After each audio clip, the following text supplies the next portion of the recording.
This is Pet Life Radio. Let's talk pets. So why do seagulls live near the sea? Because if they lived near the bay, they'd be bagels. Welcome to Wings and Things, where you'll find real answers to real questions about everything you want to know about pet birds. Care, feeding, bird products, travel, and more. Everything to make your frequent flyer a happy camper. From parrots to parakeets, cockatiels to cockatoos, you'll have a bird's eye view of everything there is to know about your fun, feathered friends. So, spread your wings and get ready to fly with your Wings and Things host, bird expert and author, Susan Chamberlain. Welcome to Pet Life Radio. I'm Susan Chamberlain, your host of Wings and Things, where it's all about pet birds. On this segment, we're going to discuss a few interesting things that affect all of us who share our homes with feathered friends. We're going to talk about cage rage, the case of the terrifying table, and other stories. And we're also going to talk about recovering an escaped bird, something that's important to us all. You never know when one of your feathered friends is going to fly the coop if you're not careful. So don't you fly away. We'll be right back with Wings and Things. Sitting on a branch overlooking the parking lot, the pigeons watched as a Mercedes pulled in below them. What do you think? One bird said to the other. Should we put a deposit on that car? Stay perched. Wings and Things will be soaring back right after these messages. What if you could protect the life of your cat with something so simple and affordable that you already use every day? Get ready for the evolution of kitty litter. It's Pretty Litter. Along with all the features you've come to expect from your kitty litter, Pretty Litter's patented and scientific formula will also monitor your cat's health and detect illnesses early while providing industry-leading odor control. 2 kitty litters, same cat, same price. But there's one important difference. Pretty Litter reacts to your cat's waste by detecting health issues simply by changing color. And the key is that Pretty Litter detects these issues before your cat shows symptoms of physical illness or pain, likely saving you major dollars in vet bills while protecting the health of your cat. What do you think, little guy? Ready to switch litter? Pretty Litter. Colorful insight into your cat's health. Go to prettylittercats.com/cat101 or use coupon code CAT101 to get 20% off your first subscription order.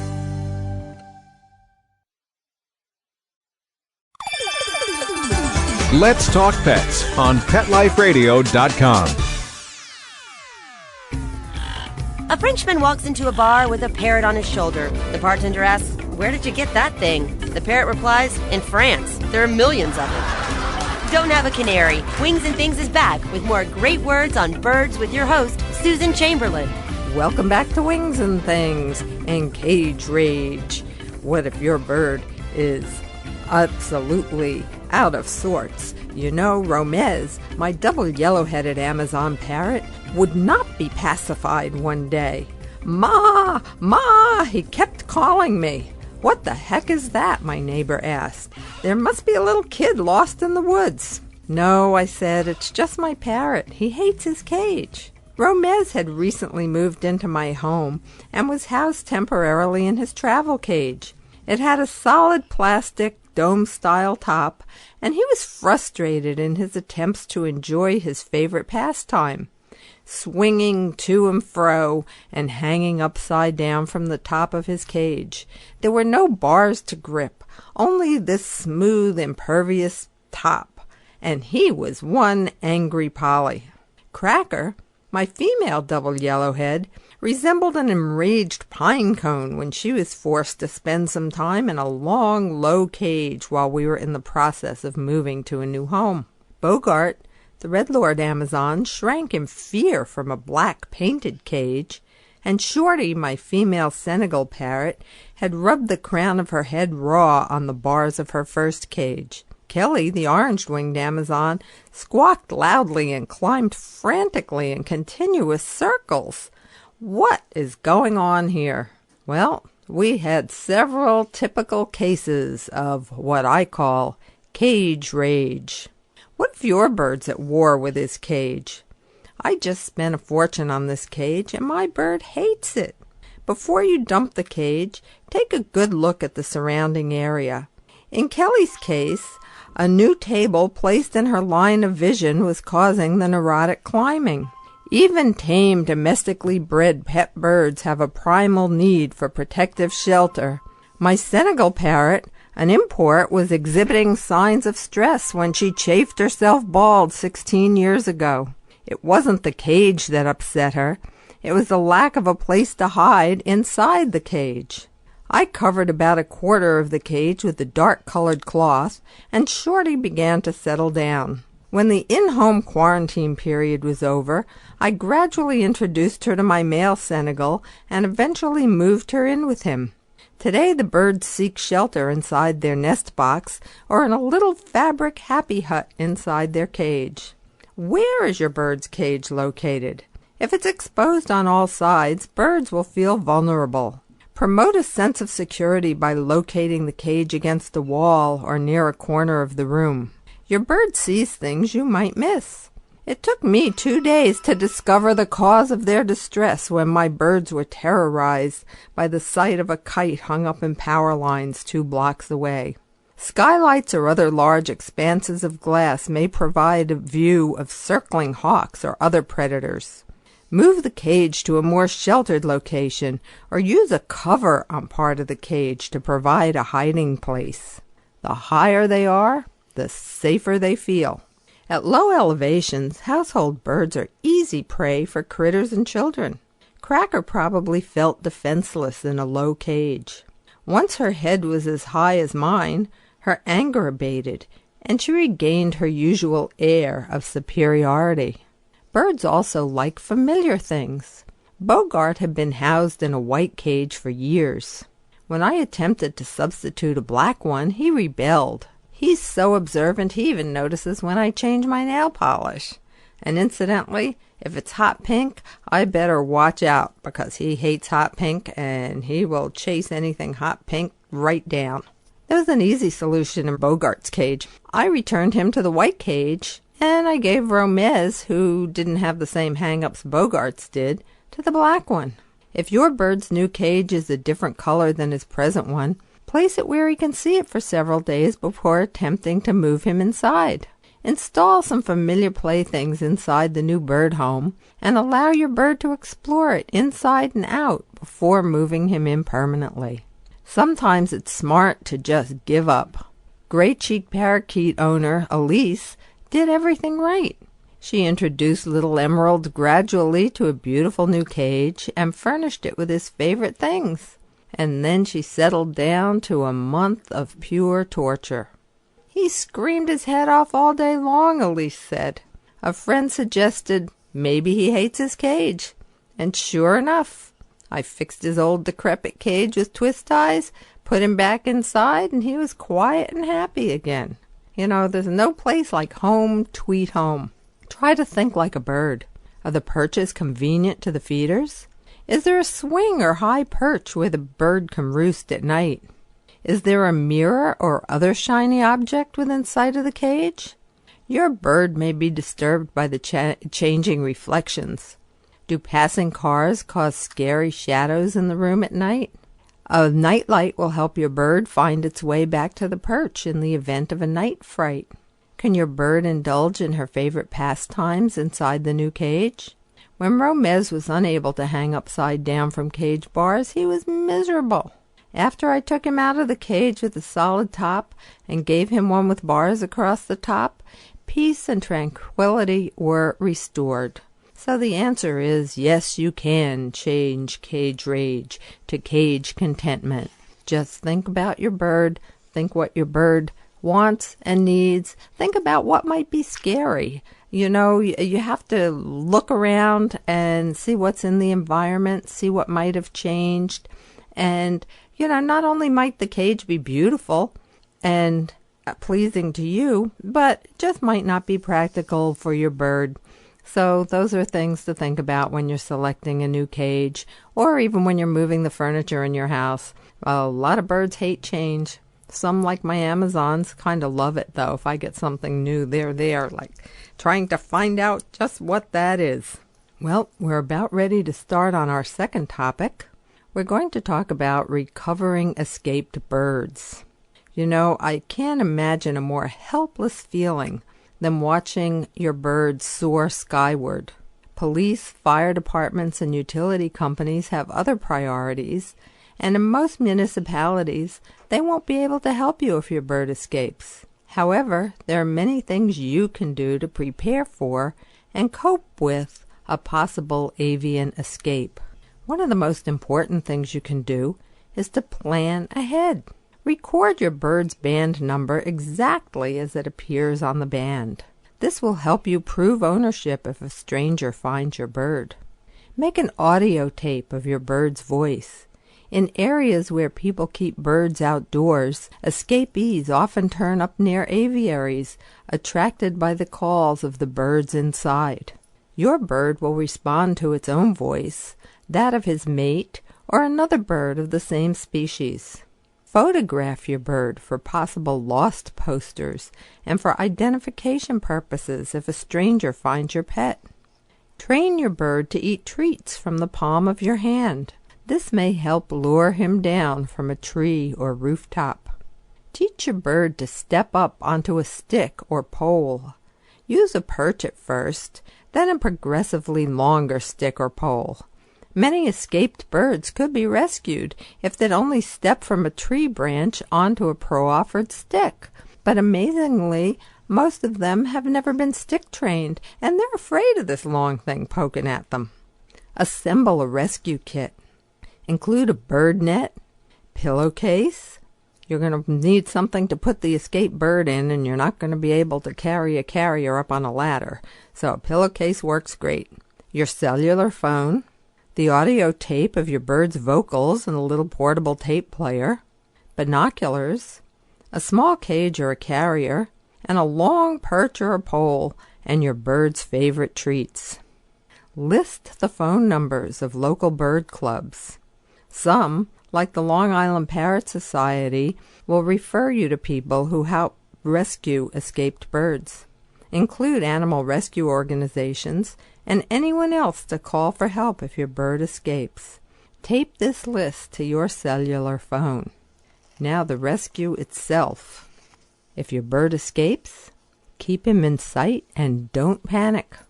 Send someone else for your rescue supplies if possible, or grab your cell phone and whatever you can carry on your way out. Discourage crowds from gathering, as the commotion may frighten the escapee.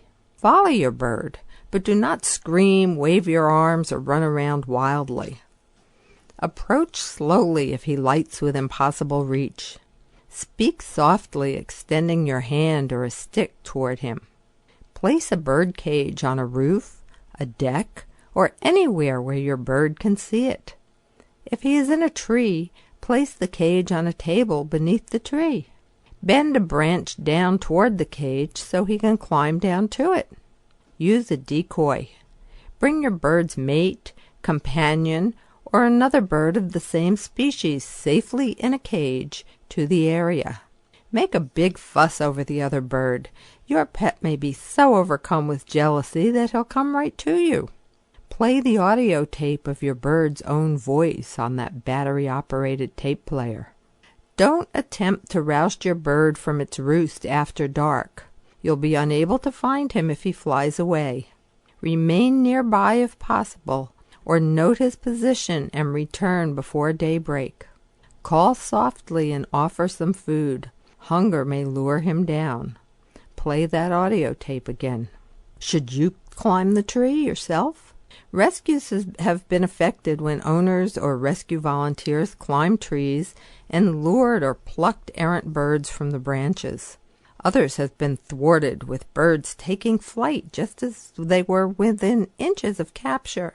Unless you're an experienced tree climber, you risk serious injury by going up after your bird. Don't give up. Can't find your bird? Call the news media. Advertise in the newspaper lost and found columns. Blanket the air with posters. Scan your bird's picture onto the poster. Check avian websites. Notify and distribute posters to police, fire departments, local bird clubs, animal shelters, pet shops, nature centers, and other organizations people may call to report a found bird. Maintain your efforts. Birds have been reunited with their owners after months away. And don't overlook the internet. There are bird sites on the internet, Parrots 911 for one. Many bird clubs have lost and found sections on their websites. So register the birds on the online websites and have people forward the information about your lost bird to chat rooms and everything. Many birds have been found that way. You know, prevention is the best defense. Have your bird's flight feathers clipped regularly. Have this done by a veterinarian or a professional bird groomer. Choose a groomer familiar with the special requirements of certain species. Cockatiels' wings must be trimmed closely, as many are able to fly even with their wings clipped. African greys have prominent keel or breastbones. Their wings must be clipped conservatively enough to permit them to glide to the floor if startled from a perch or cage top. Supervise your bird when she is out of her cage. Even a bird with clipped wings can chew through a window screen or walk out an open door. Within minutes she could climb a tree and be out of reach. Put your bird in a carrier or travel cage when you take him out of the house. Many birds have escaped on the way to a wing clipping because their owners carried them on their shoulders. Can you believe that? Oh, you know, it's so easy to get a false sense of security after you've been walking around with your bird on your shoulder for years. But hey, if a truck backfires or, you know, there's a loud noise or a hawk flies overhead, there's no telling. Your bird may be startled off your shoulder and fly away or glide into traffic. It's just not worth it. Get that carrier. Now we'll talk a little bit about escape prevention and preparation.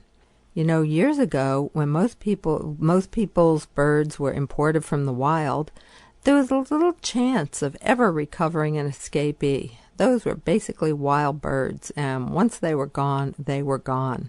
But now, with domestically bred, hand-reared birds as the norm, the chance of getting your bird back is much better, but certainly not guaranteed. Birds face predators, starvation, and other dangers outdoors. There are many things you can do to stack the feathers in your bird's favor. Again, keep those flight feathers trimmed. An avian veterinarian, pet shop professional, or experienced groomer can perform this service. Transport your bird to the vet or groomer safely inside a carrier or travel cage. Inspect your bird's wings monthly for regrowth. Escapes are more likely during warm months when windows and doors are opened more frequently, but birds escape during the winter too. Keep window screens in good repair. Birds can chew right through them. Locate cages away from a direct route to exterior doors. Record your bird's band number exactly as it appears on the band. This will help you prove ownership if a stranger finds him. Make an audio tape of your bird's voice. In areas where people keep birds outdoors, escapees often turn up near aviaries attracted by the calls of the birds inside. Your bird will respond to his own voice, that of his mate, or another bird of the same species. Photograph your bird for possible lost posters and for identification purposes.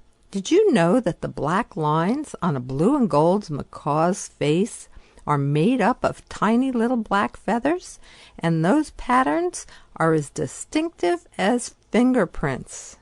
They're excellent for identification purposes. We're going to take a break for just a moment, and then we will be back with plenty more hints of loss-proofing your bird.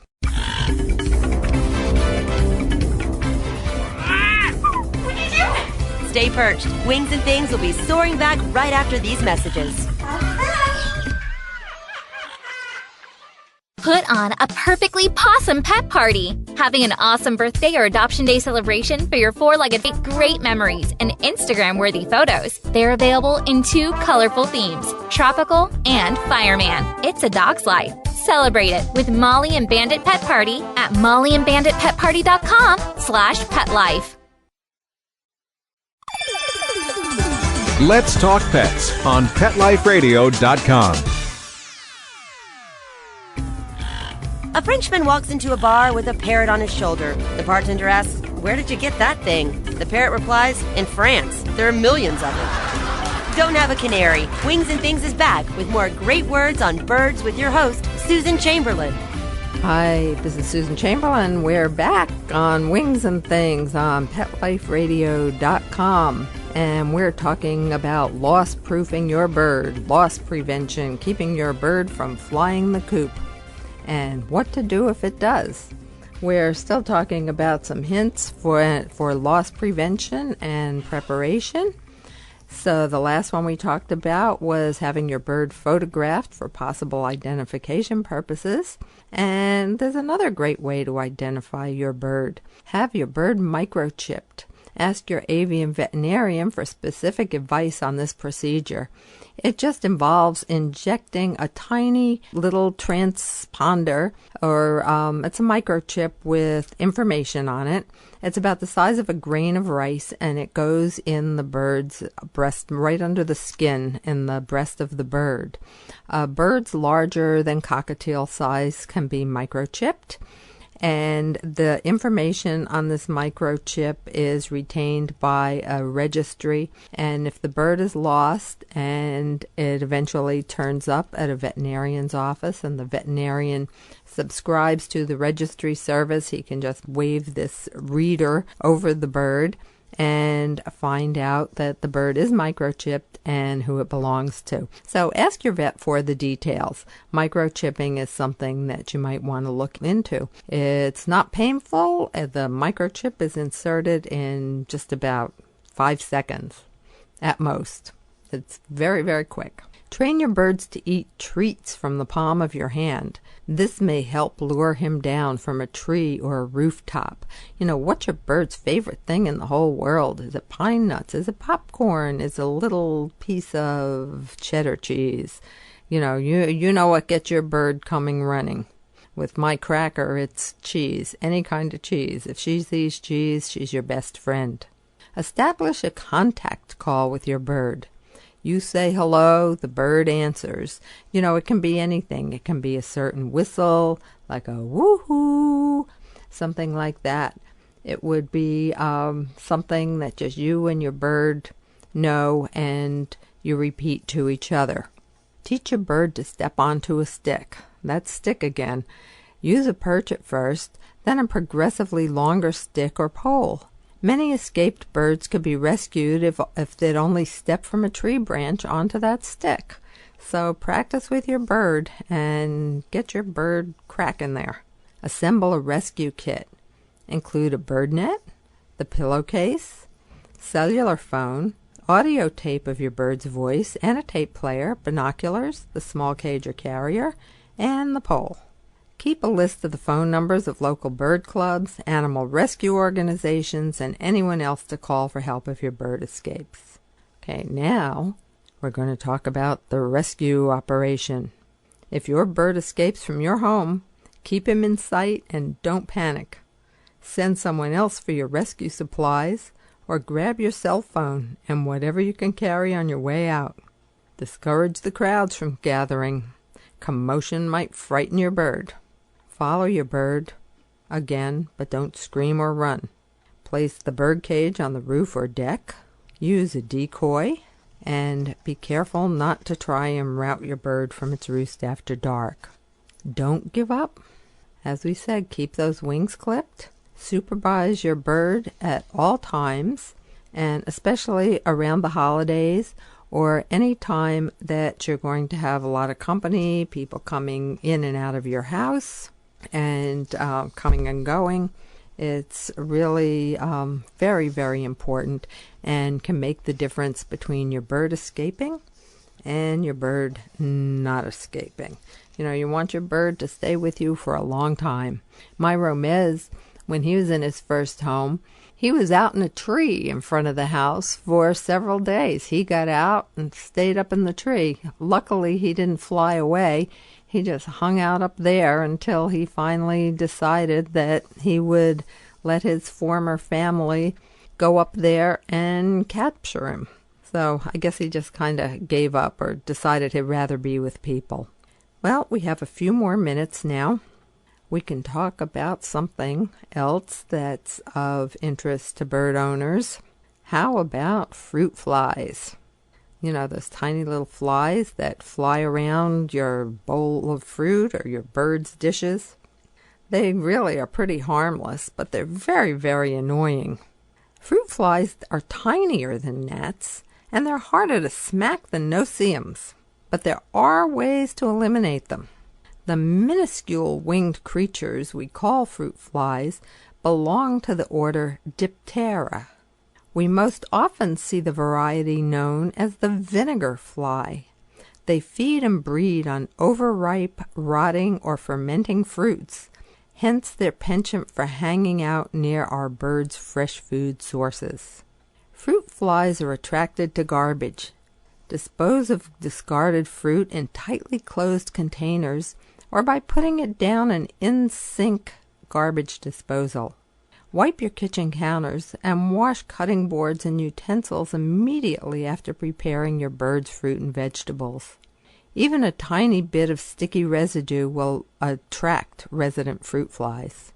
Make your kitchen less attractive to fruit flies by keeping fruit in the refrigerator rather than in a bowl on the table or kitchen counter. If you must keep fruit out, check it frequently for freshness. As soon as it begins to deteriorate, those flies will be back. Empty and wash your bird's fruit dishes after several hours. Again, its cleanliness is so important. Change the paper liner in the bottom of the cage and wipe fruit fragments. Say that fast 3 times. Fruit fragments, fruit fragments, fruit fragments. Wipe them from the cage bars, floors, and walls. They'll be there, believe me. No food, no fruit flies. Fruit flies are attracted to yeast and fermented products. Pour half an inch of red wine or beer into a bottle with a tall neck and put it in an area where flies congregate. The fruit flies will enter and drown in the liquid. Fruit flies like a calm atmosphere. Move the air around with a ceiling, counter, or window fan. Be sure to keep your birds away from fans and turn off ceiling fans when birds are at liberty in your home. Have birds' wings clipped to further reduce risk of injury and escape. Reduce the gnat populations by locating your houseplants in a well-ventilated area. Keep the soil free of leaves and other debris. I top off my houseplant soil with a layer of bird gravel for a neat, clean look. Did you know that color attacks fruit flies? I use an agrobiotech fruit fly trap, which uses color and no toxic chemicals to attract the bugs to a very sticky glue where they're trapped and killed. Add bait, such as a little beer or a slice of banana to the trap to attract and kill more flies. Eliminate fungus gnats, those insidious bugs hovering around your houseplants, with bug sticks, sticky traps. You know, years ago I watched a friend feed her parrot, and she opened the dark cabinet underneath her fish tank and pulled the paper bag out that was half filled with birdseed. Well, another bugaboo flew out. Moths. About 100 of them. I can't do anything about this. There are always moths in the bird food, she complained. Her mistake was that she was storing the seed in the paper bags it was packaged in at the store. She wasn't fastidious about removing the nearly empty bags before replacing them with full ones, so the cabinet and her home eventually became infested with a very healthy moth population. Actually, moths are pretty easy to control, and bird food manufacturers have been a big help. Packaging has changed dramatically over the past few decades, and many seed and formulated diets now come to us in airtight, insect-resistant containers. Larger quantities of food, 20 pounds and up, are still packaged in heavyweight paper sacks, but many of these are lined with moisture and bug-resistant materials. You can stop moths before they gain a stronghold in several ways. Reserve a separate cabinet or shelf just for bird food. Wipe the shelves clean weekly. Bay leaves may help repel moths. Scatter some leaves in food storage areas. Purchase only as much bird food as you will use within about a month. Store small quantities of seed and other moth-prone food in glass or plastic containers. It will be easier to identify and isolate moth infestations if you use separate containers for different types of food. If moths are present in one container, throw it out. Larger quantities of food may be stored in clean trash cans with tight-fitting lids.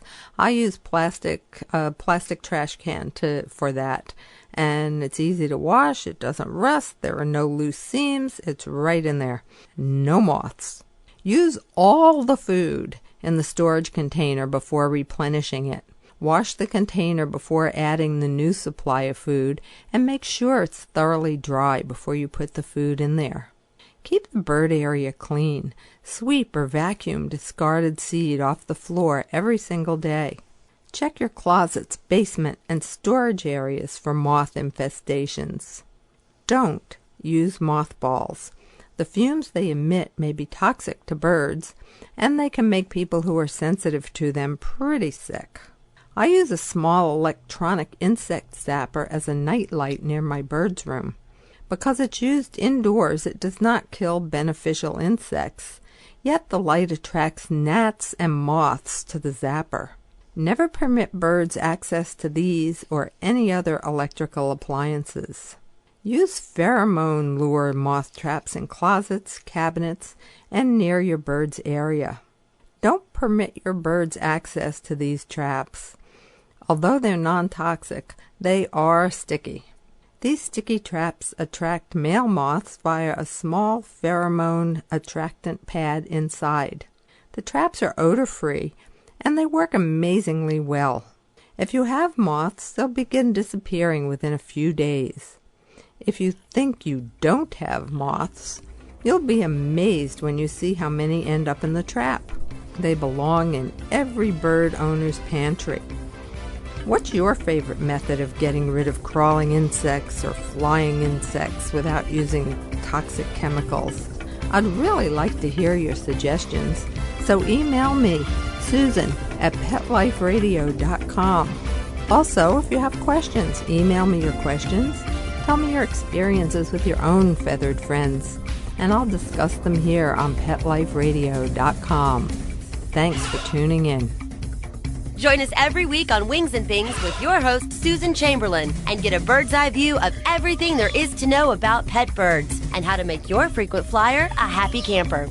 Wings and Things, only on PetLifeRadio.com.